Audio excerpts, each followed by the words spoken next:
Hermanos, eh, seguramente no nos va a dar tiempo de cubrir, digamos, la totalidad del tema para hoy, pero por lo menos vamos a iniciar con algo que consideramos que es importante. Ah, Nosotros como cristianos, nosotros como hijos de Dios, estamos siendo constantemente sometidos a diferentes procesos, a diferentes pruebas. Incluso muchísimas veces vemos cómo se desencadenan una serie de acontecimientos negativos en nuestra vida y a veces no entendemos por qué. Muchas veces estamos buscando del Señor de manera continua, muchas veces estamos dejando que el Espíritu de Dios fluya en nosotros y que vaya transformando en nosotros las cosas que no están bien. Y se supone, o por lo menos nosotros pensamos o creemos que esto debería de mejorar sustancialmente nuestra dinámica de vida. Desgraciadamente o, o inesperadamente a veces no ocurre así. A veces entre más estamos buscando del Señor, entre más nos estamos acercando, entre más estamos buscando la presencia del Señor y escuchando su voz, es cuando más fuertemente se desatan los vientos y más duras se vuelven las pruebas y se vuelven las circunstancias para nosotros. Y entonces a veces eso tiende, digamos, eh, ¿cómo les digo? Eso tiende a desanimarnos. Eso tiende a hacernos sentir eh, que algo no está calzando, o sea, que nosotros deberíamos de estar mejor y a veces con estas circunstancias ciertamente no estamos mejor.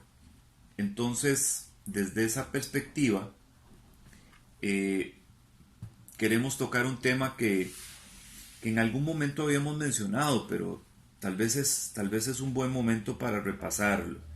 Tal vez es un buen momento para retomar esto y pudiera ser inclusive que muchos de los que ahora nos acompañan en la comunidad del reflejo no hayan escuchado acerca de esto. Y es un buen momento para hacerlo porque, si ustedes se dan cuenta, hemos estado siendo sometidos a diferentes pruebas últimamente. Todos y cada uno de nosotros hemos estado pasando por procesos y por situaciones difíciles y ya entendemos, obviamente, a qué se debe todo esto, ¿verdad? O sea, hemos estado abriendo eh, algunos secretos, algunos misterios de la dinámica espiritual y develando las actitudes, los comportamientos y las estrategias de la oscuridad, y esto ha generado una reacción. O sea, hemos estado hablando mucho de esto, inclusive el domingo ustedes vieron que yo también me refería a esto, y no se han hecho esperar, digamos, estas reacciones. Entonces, por eso es importante que entendamos cómo es que sucede y por qué es que sucede muchas veces, siendo que estamos acudiendo a la mesa del Señor a alimentarnos, ¿ok? Para empezar, el tema de este estudio es: a veces el diablo te pide.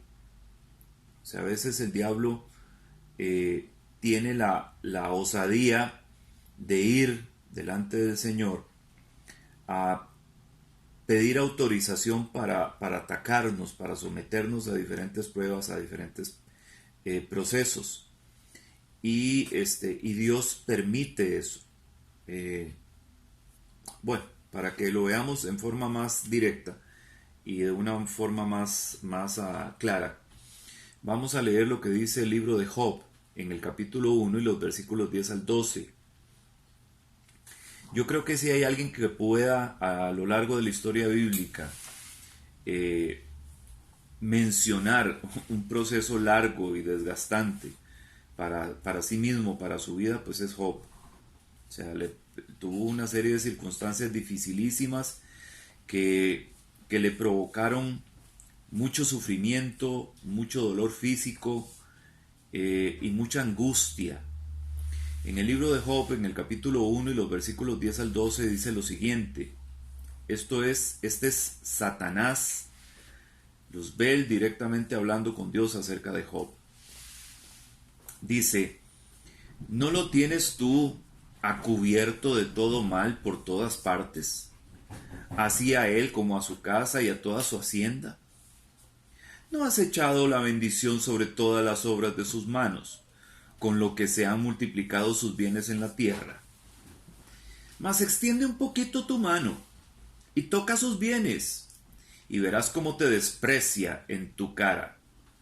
Dijo pues el Señor a Satanás: Ahora bien, todo cuanto posee lo dejo a tu disposición, solo que no extiendas tu mano contra él. Con esto se salió Satanás de la presencia del Señor a ejecutar sus designios. Ya conocemos esta historia. Satanás llega en medio de los ángeles, se presenta delante del Señor. El Señor ¿cómo se llama? Le inquiere cuál es la razón por la cual está presente ahí, siendo que ya Satanás no pertenece a la corte celestial. Y entonces el diablo le dice: ahí vengo a darme una vuelta por la tierra. Y entonces el Señor le dice: y viste a mi siervo Job, que es un hombre perfecto, temeroso de Dios y apartado del mal. Y entonces en ese momento es cuando Satanás le responde esto que nosotros acabamos de leer acá. Claro, o sea,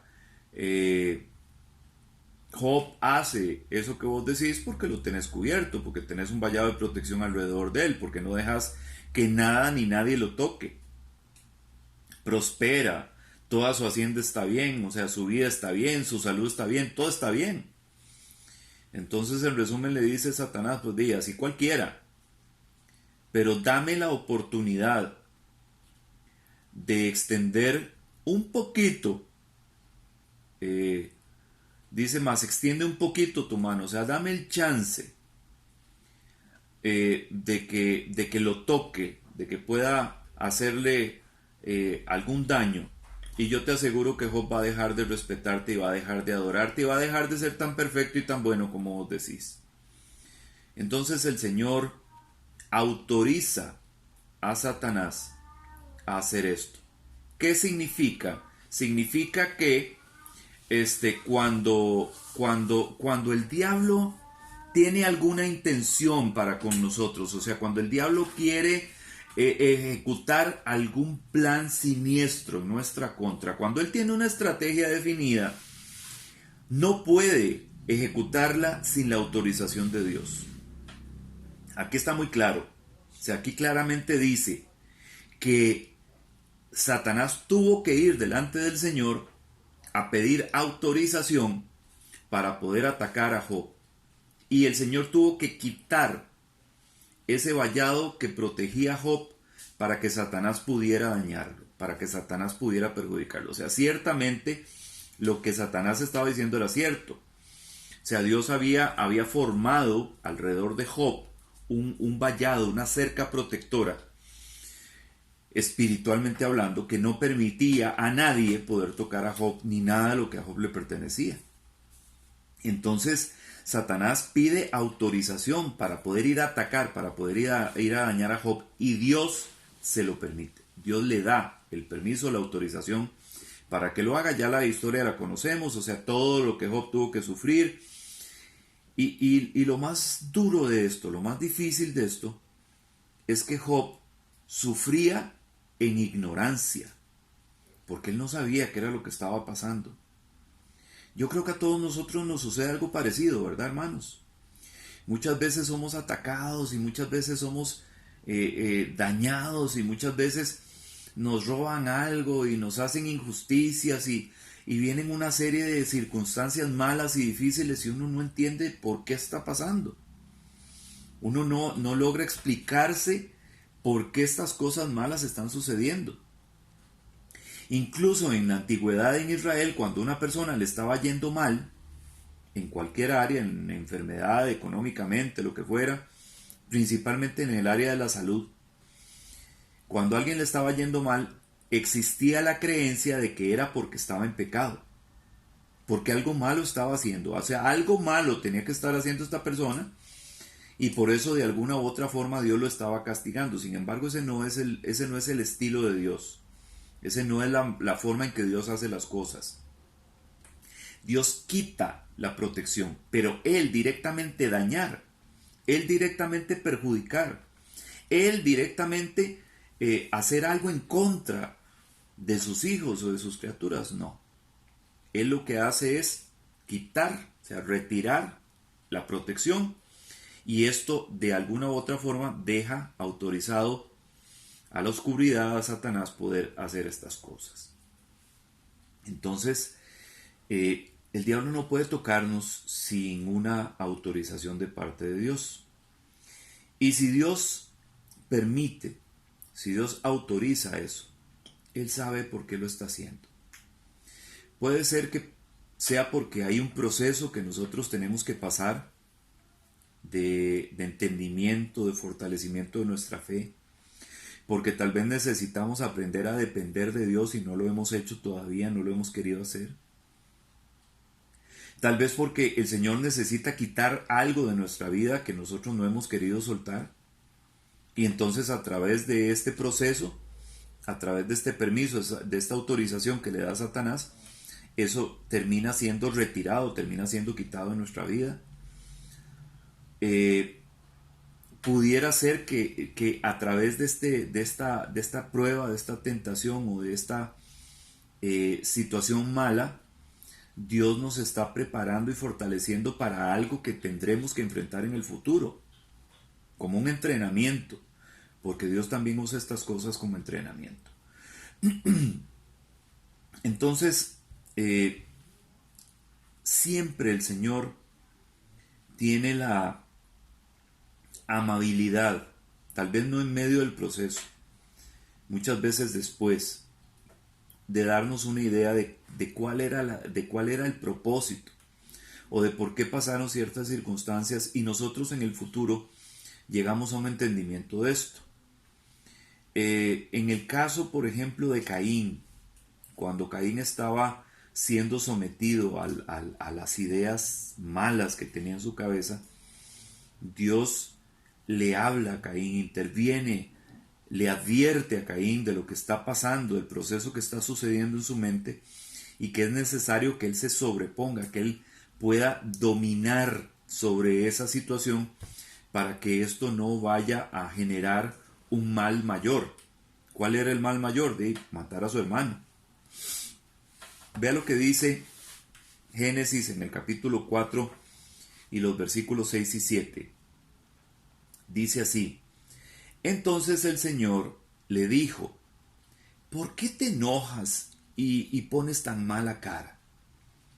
Si hicieras lo bueno, podrías levantar la cara, pero como no lo haces, el pecado está esperando el momento de dominarte. Sin embargo, tú puedes dominarlo a él. Esta versión es la Biblia Dios habla hoy. Me gusta mucho como lo dice. Dice, pero si hiciera lo bueno, podría levantar la cara. O sea, podrías tener una actitud airosa. Pero como no lo haces, por eso andas cabizbajo, por eso andas enojado. Y le dice, perdón, y le hace una advertencia. El pecado está esperando el momento de dominarte. Sin embargo, tú puedes dominarlo a él. Ya nosotros sabemos qué fue lo que pasó. A pesar de la advertencia que Dios le hizo a Caín, Caín no reaccionó. Caín no quiso sobreponerse a ese pensamiento de maldad, de odio, de violencia que tenía en su mente, y terminó atentando contra la vida de su hermano y asesinándolo, y trayendo sobre sí mismo una maldición terrible. Yo me pregunto, ¿qué hubiera pasado con Caín si Caín se hubiera sobrepuesto a esta provocación de parte de Satanás, a este pensamiento que el diablo estaba metiendo en su mente de odio, de maldad, de violencia en contra de su hermano? ¿Qué hubiera pasado si Caín se hubiera sobrepuesto a esto y, como le dice Dios, hubiera dominado esa idea loca, mala que tenía en su mente? Tal vez hablaríamos de Caín en términos muy diferentes al día de hoy. Seguramente lo llamaríamos, en lugar de hijo del diablo, un hijo de Dios que supo vencer la tentación y que supo vencer la maldad que atacaba su mente. Pero esta no fue la realidad. Esto no fue lo que pasó. Caín se dejó dominar por el mal. Eh, Satanás había de alguna u otra forma pedido esa oportunidad. Dios se la concede y Caín no la aprovecha. O sea, Caín la convierte en un acto de maldad, en el primer homicidio de toda la historia, de un hermano en contra de su propia sangre. O sea, fue algo realmente desgarrante para todos. Tiene que haber sido muy difícil para Adán, para Eva, ver a su hijo matar a su hermano, a sabiendas de que ellos eran los que habían provocado aquello, pecando, desobedeciendo a Dios. O sea, la magnitud del mal que habían traído para su propia familia. Ustedes se pueden imaginar lo que Adán y Eva tienen que haber sentido cuando se dieron cuenta que Caín había matado a su propio hermano. Tiene que haber sido una carga horrible para Adán y para Eva. Tiene que haber sido un peso, una culpa espantosa. Pero ellos habían provocado todo eso. ¿Ok? Entonces, nosotros tenemos que entender que, como lo he dicho muchas veces, hermanos, Dios sabe perdonar, el diablo no. Si el diablo ve una oportunidad para atacarnos, la va a aprovechar. Créame, la va a aprovechar. Es más, Él vive para ese momento. Por eso es que constantemente nos vigila, por eso es que 24/7 nos tiene vigilados. ¿Por qué? Porque Él sabe que en algún momento de nuestro día, de nuestra vida, nosotros nos vamos a poner en la línea de fuego y Él no va a perder esa oportunidad. Jamás va a perder esa oportunidad. Vea lo que le pasó a David. Nosotros conocemos bien la historia de David. Vea lo que a David le pasó precisamente por eso. ¿Usted cree que Satanás desaprovechó la oportunidad? Para nada. Vea lo que pasa. Segundo libro de Samuel, capítulo 11 y versículos 1 y 2. Dice lo siguiente. Perdón, capítulo 11, versículos 1 y 2. Vea lo que dice segundo de Samuel 11, 1 y 2. Siempre en la misma versión Dios habla hoy. Dice: en cierta ocasión, durante la primavera, que es cuando los reyes acostumbran a salir a campaña militar, David envió a Joab y a sus oficiales con todo el ejército israelita y destruyeron a los amonitas y sitiaron la ciudad de Rabá. David, sin embargo, se quedó en Jerusalén. Una tarde, al levantarse David de su cama y pasearse por la azotea del palacio real, vio desde allí a una mujer muy hermosa que se estaba bañando. Esta mujer estaba apenas purificándose de su periodo, o sea, acababa de pasarle la regla de menstruación.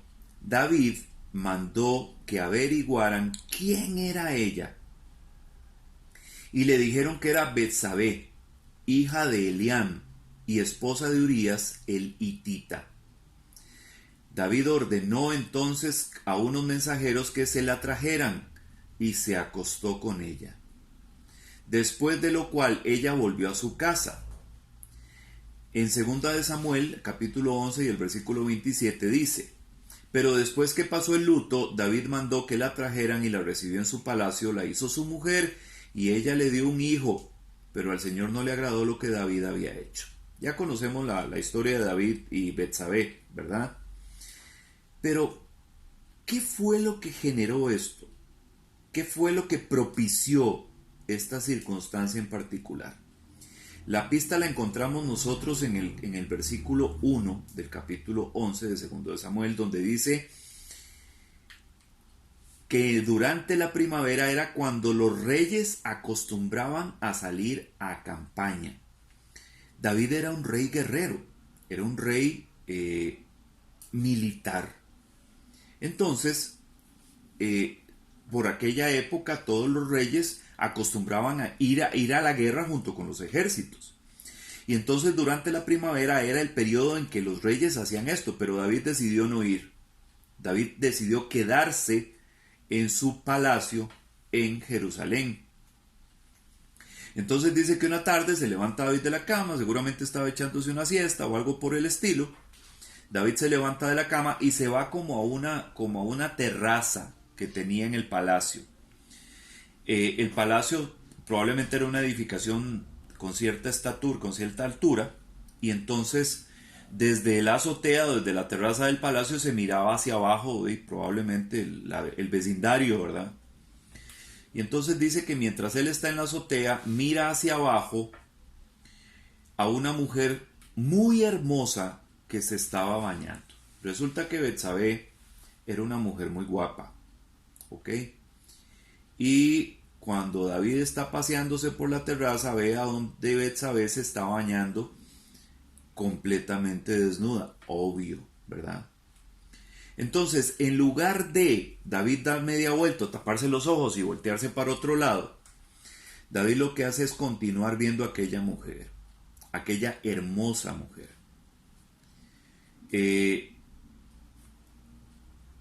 Él es tentado en su carne por aquella mujer tan bonita. Y entonces David empieza a pensar, bueno, pero yo no soy el rey, yo soy el rey. Yo puedo hacer lo que yo quiera, soy el rey de Israel. Y si yo quiero tener esta mujer, pues puedo tener esta mujer, ¿por qué no? Y la mandó a traer. La mandó a traer y dice, se acostó con ella. O sea, no dice que le invitó una copa de vino a Betsabé, no dice que trató de seducirla, no. Dice, la mandó a traer y se acostó con ella. ¿Por qué? Porque era el rey. Entonces simple y sencillamente le dijo, ¿sabes qué? Vos me gustas, quítate la ropa porque esto va para otro lado.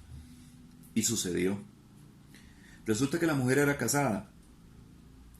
Y para desgracia de David, como acababa de purificarse de su periodo, de su menstruación, estaba exactamente en los días fértiles. Se acuesta con la mujer y la mujer queda embarazada. Y después, ya conocemos la historia, David busca cómo tapar la torta y para tapar la torta termina asesinando a Urías, mandando al general del ejército que lo pusiera en la primera línea de batalla porque él sabía que los que iban ahí no sobrevivían. Y entonces, como ya Urias no estaba y la mujer era viuda, entonces la desposa y fin del problema. Pero ya sabemos que ese no fue el fin del problema, ese fue el principio de todos los problemas y de todas las cosas malas que le pasaron a David en su vida. David se arrepintió, David pidió perdón a Dios, pero ese hijo que engendró con Betsabé murió. Y nunca más volvió a tener paz David. Pero esto que le pasó a David también fue intervención de la oscuridad. También fue precisamente Satanás, que sabía quién era David, que estaba buscándole la caída a David. Y lo logró. ¿Por qué? Porque David, para empezar, no tenía nada que estar haciendo ahí. Él tenía que estar en la batalla, no en la terraza de su palacio real. Y al ver a aquella mujer desnuda tenía que voltear la cara e irse para adentro, no quedarse viendo. ¿Entendemos? Entonces, las tentaciones pueden aparecer, hermano, las circunstancias, las pruebas pueden aparecer, pero la pregunta es, ¿y qué hacemos nosotros con eso? ¿Nos dejamos arrastrar? ¿Nos dejamos seducir por esto? ¿Codiciamos estas cosas que pueden llevarnos a la ruina, a la desgracia? Aquí tenemos un ejemplo más. Acán. Resulta que cuando Josué entra con el ejército de Israel a Jericó, se les dice a ellos que tienen que arrasar con todo y que no tomen absolutamente nada, o sea que todo lo tienen que destruir, todo. Pero resulta que había un hombre que iba con el ejército de los israelitas que se llamaba Acán. Y a Acán le gustaban las cositas buenas. Entonces hizo lo contrario. O sea, probablemente entró a una tienda, vio las cositas buenas que estaban ahí y dijo, pero todo esto se va a destruir, qué lástima. Y si yo pudiera aprovecharme, aunque sea un poquito, así una cosita chiquita me voy a llevar, o sea, nada demasiado exagerado, pues algo que no se note y me lo llevo y lo escondo. De por sí nadie se va a dar cuenta. Nadie se va a dar cuenta. Dios se dio cuenta. Y vea lo que pasó. Resulta que empieza el ejército de Israel a perder batallas. Aquel ejército que era apoyado y respaldado por el Señor empieza a enfrentarse a enemigos pequeños y a perder las batallas. Y nadie entendía qué era lo que estaba pasando. Hasta que Dios viene y le dice, tráeme al pueblo, tráeme a todos y vamos a aclarar este asunto. Y resulta que al final termina poniéndose en evidencia que había sido Acán el que había cometido el pecado que estaba provocando que el ejército de Israel perdiera las batallas. Y vea lo que dice, vea lo que pasa aquí. En el libro de Josué, en el capítulo 7 y los versículos 20 y 21, dice lo siguiente. Y Acán le contestó, cuando ya lo confrontan, ¿verdad? Cuando ya le dicen, Acán, ¿qué fue lo que hiciste? Dice, Acán le contestó a Josué, en verdad confieso que he pecado contra el Señor y Dios de Israel. Esto fue lo que hice. Entre las cosas que tomamos en Jericó, vi un bello manto de Babilonia, 200 monedas de plata y una barra de oro que pesaba más de medio kilo. Me gustaron esas cosas y me quedé con ellas, y las he enterrado debajo de mi tienda de campaña, poniendo el dinero en el fondo. Era codicioso Acán, le gustaban las cosas buenas, pero no obedeció el mandato que Dios había dado. No obedeció la voz del Señor que le dijo, no toquen nada, no cojan nada, lo van a destruir todo. Acán no quiso hacer caso, Acán no quiso obedecer. ¿Y qué pasó? Provocó que muchas personas en el pueblo de Israel murieran, porque en cada una de esas batallas que estaba perdiendo el pueblo de Israel moría gente. Y todas esas vidas costaron el pecado de Acán. ¿Por qué? Porque había alguien que había pecado en el pueblo, había alguien que había pecado en el campamento y estaba escondiendo la verdad. Y al final todo salió a luz, y al final Acán y su familia terminaron muertos. Todo por no resistirse a aquella provocación, a aquella tentación que el diablo estaba poniendo delante de ellos. Porque el diablo había pedido a Acán ante Dios para provocarlo, para tentarlo. Y Acán no resistió la tentación. Pero no siempre sucede así. En la historia bíblica hay quienes fueron tentados incluso más allá de sus propias capacidades, más allá de lo que cualquiera pudiera soportar. El último caso que vamos a ver hoy es el de José. ¿Recuerdan a José?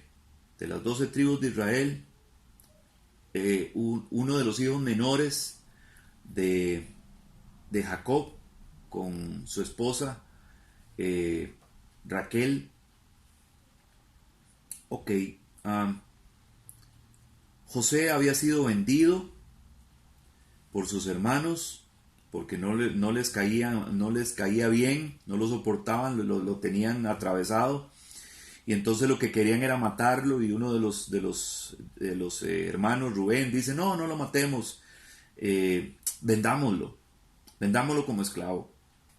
Una gran maldad, o sea, ¿cómo van a vender a su hermano? Pero bueno, por lo menos no lo mataron, no lo asesinaron y se lo terminaron vendiendo unos ismaelitas. Estos ismaelitas lo llevaron a Egipto y en Egipto lo vendieron. En Egipto se lo venden a un hombre llamado Potifar. Potifar era un hombre importante dentro de la administración egipcia y tenía una mujer que la Biblia no menciona su nombre, vamos a decir doña Poti, ¿verdad? La esposa de Potifar.